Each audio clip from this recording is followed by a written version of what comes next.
एक अकेला चला था सफ़र में, लोग मिलते गए और कारवां बनता गया। आपने अक्सर ये बात सुनी होगी।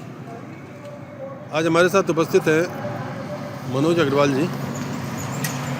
मनोज अग्रवाल वैसे तो रियल एस्टेट के लाइन में किसी परिचय के मोहताज नहीं है। एक लंबा अरसा इन्होंने अपने जीवन का दिया है रियल एस्टेट बिजनेस को, लेकिन कुछ अलग हटकर करने का जो जज्बा है वो बराबर से इनमें था, और इस जज्बे के कारण ही इन्होंने अब समाज सेवा की ओर रुख किया। और इस समय हम खड़े हैं बागपत के रटौल में। रटौल में एक बहुत प्रतीक्षित और एक बहुत महत्वाकांक्षी जो अस्पताल है वो आकार ले रहा है बहुत तेज़ी के साथ। मनोज अग्रवाल जी अपने स्वर्गीय पिताजी लाला महेंद्र अग्रवाल के नाम इस अस्पताल को समर्पित किया है। आइए हम जानते हैं मनोज जी से उनके संघर्ष और उनके इस परिकल्पना के बारे में। मनोज जी नमस्कार। नमस्कार, रियल मीडिया को बहुत बहुत अभिनंदन। मनोज जी ये बताइए कि आपने ये इसकी जो शुरुआत की, इसका भाव मन में कैसे और कब आया?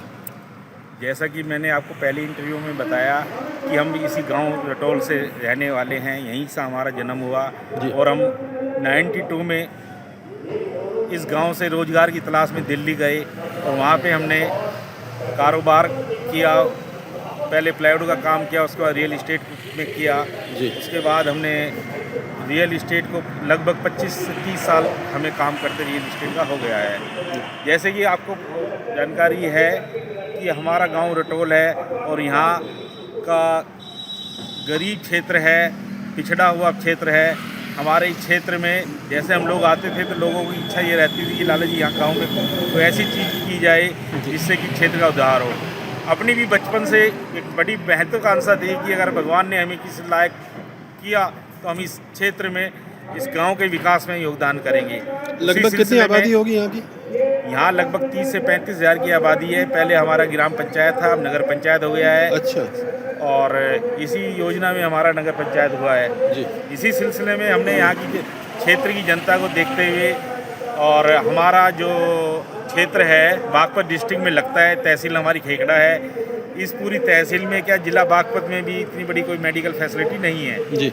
इसी सिलसिले में हमने इस लाला महेंद्र अग्रवाल हॉस्पिटल की स्थापना की। अब से 23 महीने पहले 22 फरवरी को नींव रखी। अच्छा। जो कि एक जो हमारी माता जी के नाम पे जो फाउंडेशन बना, रोशनी देवी फाउंडेशन, उसके तहत ये सारे कार्य होंगे। इसमें हमारा मुख्य उद्देश्य चिकित्सा और शिक्षा पे रहेगा। उसी सिलसिले में अब आपके सामने लगभग ये बिल्डिंग बन के तैयार है और ये बहुत जल्दी ही हम इसका जनता को समर्पण करने जा रहे हैं। जी।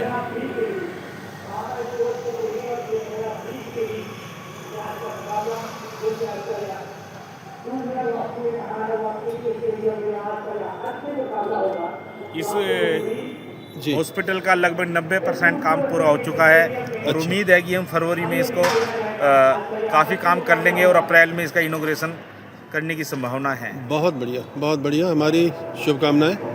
और आइए अब हमारे डॉक्टर साहब जी अंशुमन सर हैं, जिन्होंने हमारा शुरू से ही पूरा सहयोग और योगदान दिया है। अभी इनका सारा मास्टर प्लान तैयार है। इन्होंने वैकेंसी निकालने शुरू कर दिया है और अपनी मेडिकल टीम के साथ बहुत जल्दी प्रोग्रेस पे हैं। और अभी इन्होंने डॉक्टर का चयन शुरू कर दिया है। सारा स्टाफ, बायोमेडिकल इंजीनियर, सारा इंक्रूमेंट और सारी मशीनों पे इन्होंने रिसर्च कर रहे हैं जी। और आगे की बात आपको डॉक्टर साहब बताएंगे। डॉक्टर साहब नमस्कार। नमस्कार। डॉक्टर साहब ये बताइए कि एज ए मेडिकल प्रोफेशनल आप इस रिमोट एरिया में, रिमोट ही कहा जाएगा जहाँ जो पॉपुलेशन डेंसिटी है, लेकिन उस हिसाब से मेडिकल फैसिलिटी नहीं है, तो यहाँ आप इसको एक शेप लेते हुए देख रहे हैं। कैसे देखते हैं आप इसे? यहाँ पे अच्छी मेडिकल फैसिलिटी का तो अभाव है। यहाँ के लोगों को बहुत भागना पड़ता है और काफ़ी जाने जाती हैं। लोग समय पे चिकित्सा नहीं मिल पाने की वजह से काफ़ी जाने गंवानी पड़ती है, क्योंकि जी। यहाँ पे जो नियरेस्ट मेडिकल फैसिलिटी है या तो मेरठ में मिलती है या फिर आपको दिल्ली जाना पड़ता है, और यहाँ से जाने में बागपत से करीबन 2 घंटे के करीब का समय लगता है, जी। जिससे मतलब आप समझिए कि गोल्डन आवर मरीजों का मिस कर जाता है और जी। कैजुअलिटी बढ़ जाती है। कैजुअलिटी बढ़ जाती है। जी। तो और मनोज अग्रवाल जी का जो सपना था, जी।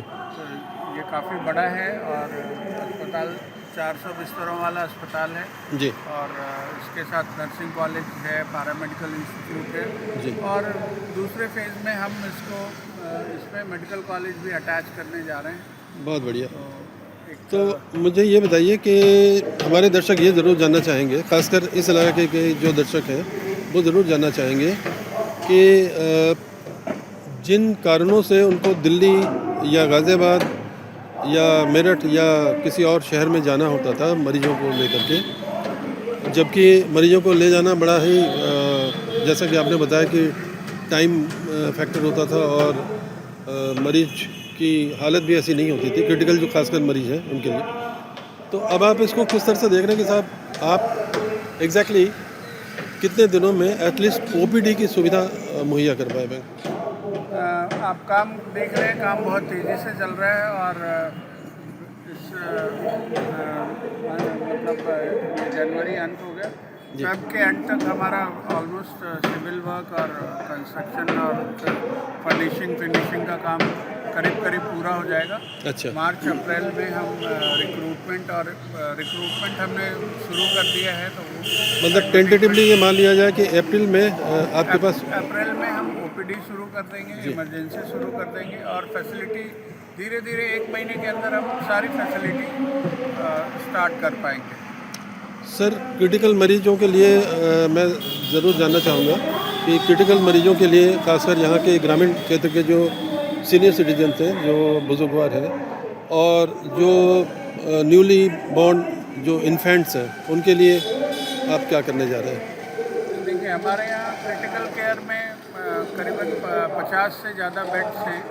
इसमें निक्कू है, पिक्कू है, आईसीयू है, इमरजेंसी है, जी। और हमारे पास 9 ओटीज़ हैं। अच्छा। 2 लेबर रूम हैं, 2 लेबर ओटीज़ हैं, अच्छा। 2 लेबर रूम भी हैं। तो अच्छा। किसी तरह की फैसिलिटी की ना तो हमारे पास अभाव है।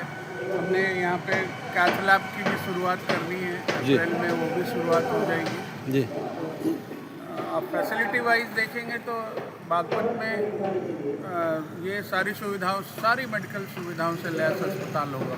बहुत किसी बढ़िया। तरह की कोई कमी नहीं दिखेगी आपको। एक चीज़ और है कि चूँकि ये थोड़ा सा रिमोट एरिया पड़ता है, आउट ऑफ द सिटी है, तो उसमें जो जैसा आपने बताया कि जिस टाइप की जो चीज़ें आप मुहैया करवाने जा रहे हैं मेडिकल फैसिलिटीज़, तो उसमें आप जो ओवर रेट्स हैं उसको कैसे मीट आउट करेंगे? कॉस्ट फैक्टर एक बहुत मेजर फैक्टर होगा ये एक फिलैंथ्रोपिक मिशन है जी। और इसमें मनोज अग्रवाल जी का बहुत योगदान रहा है। इन्होंने इस मिशन को जिस तरह से चलाने का सोचा है, जी। हम बहुत कॉस्ट इफ़ेक्टिव तरीके से और मतलब मरीजों के को ऐसा क्वालिटी इलाज देना चाहते हैं जो उनके जेब पे भारी भी ना पड़े जी। और कॉस्ट इफ़ेक्टिव हो। उसके लिए हमने शुरुआत से सारे इंतजाम रखे हैं। हमने इस तरह से लोगों को मोटिवेट किया है कि कॉस्ट कम रख पाएंगे और हम खर्चे मीट करने के लिए हमारे पास दूसरे फाइनेंशियल ऑप्शंस हैं। बहुत बढ़िया। हम जी उनकी तरफ भी ध्यान दे रहे हैं। डॉक्टर साहब, हमारे दर्शकों के लिए थोड़ी सी जानकारी चाहिए कि यहाँ जो अभी का सिनेरियो है, आसपास के उसमें कहीं कोई मेडिकल फैसिलिटी है नहीं और हॉस्पिटल भी नहीं है, तो यहाँ जो आप मेडिकल स्टाफ होगा उनके लिए क्या कोई रेजिडेंशियल सुविधा मुहैया होगी या वो आना जाना करेंगे to and fro. Medical staff के लिए हमने यहाँ पे अभी रेजिडेंस का इंतज़ाम, उनके बच्चों के लिए स्कूल और इन सब का इंतज़ाम जी। की भी रूपरेखा तैयार करके रखी है। जी तो उम्मीद है, चैलेंजिंग है, पर हमें उम्मीद है कि हम इसको भी पार कर लेंगे। एक और बड़ा महत्वपूर्ण प्रश्न है कि जो मेडिकल प्रोफेशनल्स हैं, खासकर जो क्वालिफाइड डॉक्टर्स हैं, उनका रुझान रिमोट एरियाज़ के लिए ना के बराबर होता है।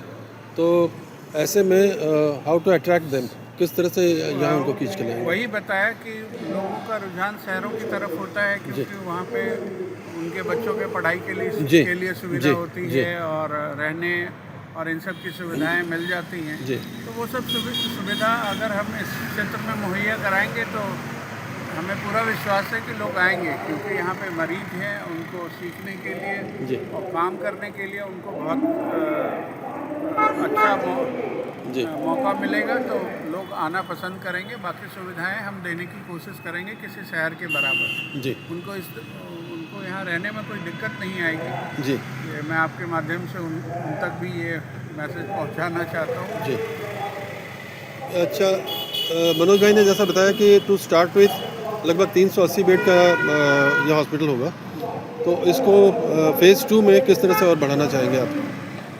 फेज़ 2 में हमारा प्लान है कि कुछ स्पेशलिटी ब्लॉक्स अलग करेंगे डिमांड के हिसाब से। अच्छा। जिस तरह के मरीज होंगे, हमारा यहाँ पे कैंसर अस्पताल का एक अलग ब्लॉक का निर्माण करने का विचार है। जी। और बाकी सुपर स्पेशलिटी ब्लॉक का भी निर्माण करने का विचार है। जी। तो अभी ये मल्टी स्पेशलिटी हॉस्पिटल होगा या किस टाइप? अभी मल्टी स्पेशलिटी हॉस्पिटल है। धीरे धीरे इसको सुपर स्पेशलिटी बनाएंगे, है ना? सुपर स्पेशलिटी अलग ब्लॉक्स होंगे। जी। अभी यहाँ पे हमारे कार्डियोलॉजी, यूरोलॉजी अच्छा। वगैरह 3-4 ब्रांचेज इसी में ऑपरेट करेंगे शुरुआत में। अच्छा। और बाद में हम सुपर स्पेशलिटी ब्लॉक और कैंसर ब्लॉक अलग अलग बनाने का विचार किया हुआ है। जी। जैसा कि आपने बताया कार्डियोलॉजी डिपार्टमेंट अलग होगा, इसी तरह से जो न्यूरो है या और जो चीज़ें ऑर्थोपेडिक्स की जो चीज़ें हैं या एस्थमेटिक जो प्रॉब्लम्स आती हैं, ख़ासकर यहाँ जिस इलाके में हम रह रहे हैं, यहाँ एस्थमा के जो मरीज़ हैं वो बहुत ज़्यादा मिलते हैं, खासकर सीनियर सिटीजन। तो कुछ ऐसा इंतज़ाम है आपके पास? हाँ, यहाँ पे हमारे क्रिटिकल केयर बेड्स हैं, सब कुछ है। अभी हम इस अस्पताल में ऑलमोस्ट आपकी सारी स्पेशलिटी जो रिक्वायर्ड है, सारी सुविधाएं हैं। कार्डियोलॉजी भी है और सब कुछ हम शुरू कर रहे हैं अभी इसी अप्रैल में। अच्छा। शुरुआत करने जा रहे हैं। कार्डियोलॉजी हम शुरू कर देंगे, क्योंकि यहाँ पे कार्डियक पेशेंट्स बहुत हैं, डायबिटीज़ के मरीज बहुत हैं। जी जी। और डायबिटीज़ की वजह से किडनी और आँखों की तकलीफ है। तो हमने यहाँ का जो सर्वे किया है, उस हिसाब से मरीजों की ज़रूरत के हिसाब से हमने सारी फैसिलिटी देने की ये की है। और फिर जैसे जैसे हमें डेटा मिलता जाएगा मरीजों के सुविधा के हिसाब से, हम वैसे फैसिलिटी को डेवलप करते जाएंगे। बहुत बढ़िया। अभी 400 बेड है जी। जो इस इलाके के लिए सफिशिएंट है। जी। और हम जैसे जैसे प्रोग्रेस करेंगे वैसे वैसे हम इसको बढ़ाते जाएंगे सुविधाओं को। जी। जनता के लिए क्या है, जी। ये सुविधाओं का पूरा ध्यान रखेंगे। जी। एक और चीज़ मनोज भाई, मैं आपसे ज़रूर पूछना चाहूँगा, डॉक्टरों के नाम या मरीजों के नाम, मरीजों का तो जो थोड़ा सा है वो एक वो होता है कि भाई आतंक होता है। कहते हैं ना कि भाई सांप के काटने से जितने लोग नहीं मरते हैं, उससे कहीं ज़्यादा इस आतंक से मरते हैं, यार सांप ने मुझे काट लिया है। बीमार पड़ने के बाद आदमी जो है वो ज़्यादातर इस होता है भाई मेडिकल के खर्चे इतने होंगे, कहाँ से बियर होगा, खेत बिक जाएगा, मकान बिक जाएगा, कैसे क्या होगा, घर परिवार कैसे चलेगा। जो मरीज है वो अदमना इसी चिंता के कारण हो जाता है कि कैसे खर्चे को मेंटेन करेगा। तो जी इसका बताइए। देखो, मैंने आपको पहले ही बताया है जी। अगर हमें ये जन सुविधा के हिसाब से अगर काम नहीं करना होता, रूरल एरिया के हिसाब से काम नहीं करता है, तो मेट्रो सिटियों में बहुत हम काम करते हैं। जी जी। जबकि मेट्रो सिटियों में हॉस्पिटल बनाना, कोई भी सुविधा मेट्रो देना आसान जी। है। रूरल एरिया में एक चुनौती बड़ा बहुत बड़ी बनता चुनौती है, बहुत कि बड़ी भाई हम इसको कैसे जी। करें। हमारा लक्ष्य जो है यहाँ पैसा कमाने का नहीं जी। है, हमारा लक्ष्य केवल ये है कि हम यहाँ की जनता को बीमारी के इलाज के अभाव में नहीं देख पा रहे हैं, क्योंकि जी। ये हमारी जननी जनन भूमि जी। है और हमने ये माता जी और बाबू जी के नाम पे ये काम कर रहे हैं। जी। यहाँ की जनता का अपार स्नेह है, जी। जिसके हम उनके सपने को साकार करने की प्रयासरत हैं। और मैं आपको आश्वस्त करना चाहूँगा कि किसी भी तरह के इलाज की पैसे की वजह से कोई काम नहीं रुकेगा। हमारे मिनिमाइज रेट होंगे जी। और इसमें हमारा आयुष्मान सपोर्ट करेगा। जी। और इसके अलावा हमारे फंडिंग का और भी इसका कोई ना कोई हल निकालेंगे। जी। लेकिन जनता को इलाज के लिए मुहैया सभी सुविधाएं हम देंगे। जी, मतलब पैसों के कारण किसी को लाइलाज पैसे के यहाँ लिए से किसी को यहाँ निराश इलाज होना नहीं पड़ेगा। मिलेगा, जी। ऐसा कुछ नहीं है। सभी का इलाज होगा और सभी का सफिशिएंट इलाज होगा। बहुत बढ़िया। हमारी रियल मीडिया ग्रुप की तरफ से आपको बहुत सारी शुभकामनाएं। मनोज भाई आपको भी और डॉक्टर आयुष्मान आपको भी बहुत बहुत धन्यवाद।